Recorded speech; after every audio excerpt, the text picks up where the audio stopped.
Saudara, sidang lanjutan Verdi Sambo dan sang istri Putri Chandrawati kembali digelar hari ini. 10 orang saksi dihadirkan dalam persidangan, termasuk terdakwa perintangan penyidikan atau obstruction of justice.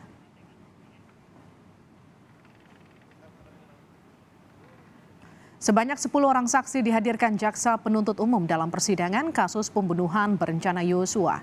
5 orang terdakwa perintangan penyidikan yang hadir sebagai saksi, diantaranya adalah Hendra Kurniawan, Agus Nurpatria, Cuk Putranto, Arif Rahman Arifin, dan Baikuni Wibowo. Majelis Hakim kembali menggali keterangan saksi yang menceritakan bagaimana penanganan TKP hingga jenazah Yosua yang semuanya diatur Verdi Sambo. Verdi Sambo didakwa dengan 2 dakwaan, yaitu pembunuhan berencana dan perintangan penyidikan kasus Yosua. Tidak benar keterangan dia itu ngarang-ngarang. Jelasnya istri saya kan diperkosa sama Yosua.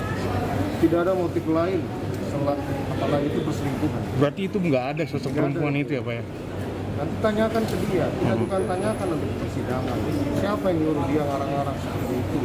Kalau dia yang menembak Yosua, jangan libat-libatkan istri saya. Jangan libat-libatkan Ricky Kuat.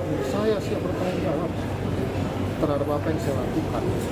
Demikian juga kita awasi persidangan ini sehingga bisa berjalan adil dan objektif. Tidak ada isu di luar yang berkembang kemudian mempengaruhi persidangan.